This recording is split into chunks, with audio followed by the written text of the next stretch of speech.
there, welcome. I'm Belle, and I know that by far the most popular videos here on my channel are my first day activities videos. I know that you guys love them and you request them all the time, but this time I decided to bring to you guys something a little bit different.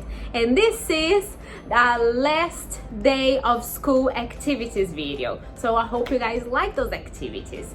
But before we talk about the activities, please make sure you subscribe to my channel, click the bell and turn on your post notifications so that YouTube tells you whenever I post a video. Also, don't forget to follow me on my social media. The links will be in the description down below, especially Instagram, because there I post every single day about education. So whether you are a teacher or a student, make sure to follow me there because I post videos every single day. Also on my TikTok and my Twitter. All the links will be in the description down below. And if you're a teacher and you are interested in learning more techniques and being a more resourceful teacher, my course Be The Material is also in the description down below, so make sure that you guys check it out. So yeah, without further ado, let's go right into the video. Before we talk about the activities, I just want to explain to you guys how I selected those activities. And I just want to say that as a teacher, on the last day of school, the only thing that should be in your mind is sense of achievement. So you should definitely choose activities that will give the students a sense of achievement. Of course, it will work on sense of achievement throughout the semester or throughout the year. However, on the last day, that's when it is the most important. You should really bring activities that will shed a light on that, because as we all know that sense of achievement is important. So the students should go on vacation knowing that they achieved everything they were supposed to achieve. So that's what I want to say. So the first activity that I want to talk about is very simple. I mean, all the activities are very simple, okay? I'm not the kind of teacher who does something completely, crazy.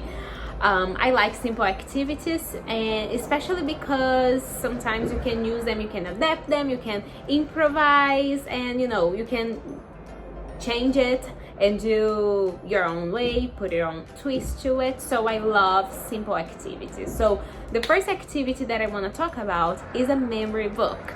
I love memory books. I think that it's a great reflection on the semester or the year, and the students usually love it. So what I like to do, if you don't have that, it's okay, but something that I really like to do is to bring a Polaroid camera. If the students have that, and you can ask them to bring that to class for the last day. So sometimes they have a Polaroid camera and they can take pictures and put it in the book. But if they don't have that, it's okay, it's fine. They can draw or they can write. You can make little stations. Some students write, some students draw, some students take pictures, some students record videos. So the memory book doesn't have to be, a physical book. It can also be online. You can build a memory book on Instagram, for example. So again, asking them to take pictures and upload the pictures on Instagram or on another social media. But making a memory book is something that I absolutely love. I love that, and it's something that they can show their parents, and the parents will be happy to see their children's memories. So that's something that I love. And something that I love about making a memory book is that it works for every single age group. You can make it with young learners, with teens, and with adults. With young learners, I don't like to use technology that much because they're young learners. So what I like to do with young learners is just asking them to draw, and then they can talk about it in the end of the class, and I tell them to talk about it with their parents as homework, like a vacation homework. For teenagers, I like to build it online or taking photos like the Polaroids that I told you guys about. And for adults, I like to build everything online. This is just my take on it, but you can, as I said before, you can definitely adapt according to your groups, according to your students. Building a memory book is a great thing. So the second thing that I want to talk about is, again, very simple and doesn't require any material. So this is what I love about it.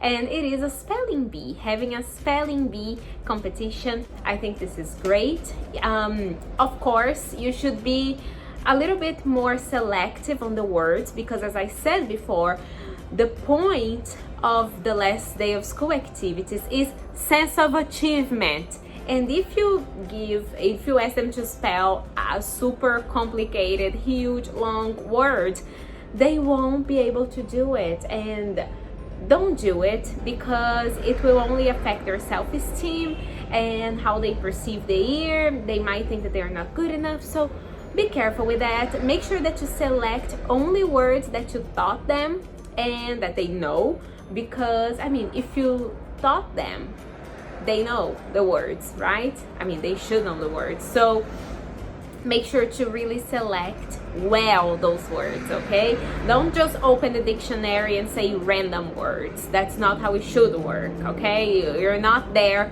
to bring them down. You're there to build them up as a teacher, right? Make sure you pick out the right words. And last but definitely not least is also an activity that I absolutely love, and it is thank you notes. I know it's so simple. We all write thank you notes all the time. You know, as children we write thank you notes, so growing up sometimes we lose that, but we shouldn't. So again, it's something that I do with every single age group. All of those are multi-level. You shouldn't worry about the age group because they're all multi-level. So for the thank you notes, just hand the students a piece of paper and they can write the notes. I usually ask them to write like 3 notes, one for a classmate, one for the staff, and one for their parents, because we should not forget the family, okay?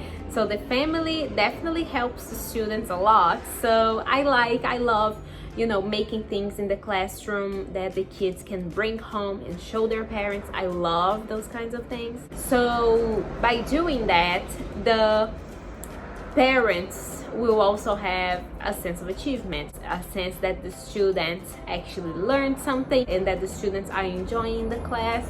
So I asked them to, again, as I said, to write one for a classmate and one for a staff member and another one for a family member. And I know that you might be thinking, okay, what about the students who don't receive any thank you notes? Because, you know, if a kid's very popular, they might receive more than one, and that creates an imbalance in the classroom, and I totally understand that. So that's why whenever I do this, I write a thank you note for every single student, so that no student walks out of the class empty-handed, okay? They will all have a thank you note. So I definitely write one for each student, and I know that it is a lot of work, but I keep it simple, and sometimes I, you know, write it on the computer, a really cute heartfelt message. I print it out and then I sign it. Sometimes I even give them with a candy or something, because it really makes them happy and it distracts the focus that they, you know, they didn't receive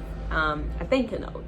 And I know that a lot of kids don't have a lot of friends, and that's really sad. I mean, I was one of those kids, so I really feel for them, and I do whatever I can, whatever is in my reach to make them feel loved and welcome. So I do make those notes so that they can leave the class with a note and they don't leave the class empty-handed. That's what I love to do. And also, when they give the thank you notes to the person, I tell them to do it outside, not in the classroom. Because if they do it in the classroom, I think that the other kids will be left out, because, you know, if I have one student coming to the front of the class and say, oh, this is my best friend, and, you know, one person is receiving a lot of thank you notes, but another person is not receiving anything, you know, they will definitely feel down. And again, that's not what you want. You want to build them up, not bring them down. So I ask them to keep it a secret, not show anyone. I always tell them, okay, do not show anyone.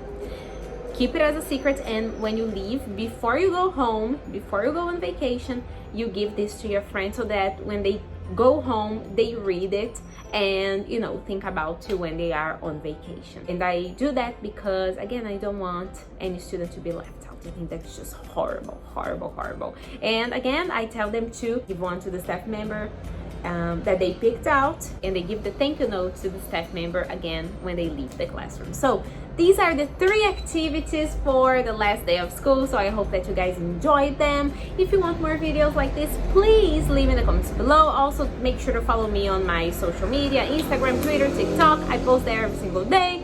And don't forget to check my course, Video Material, if you're a teacher. Thank you guys so much for watching, and I see you next Friday for a brand new video. Bye!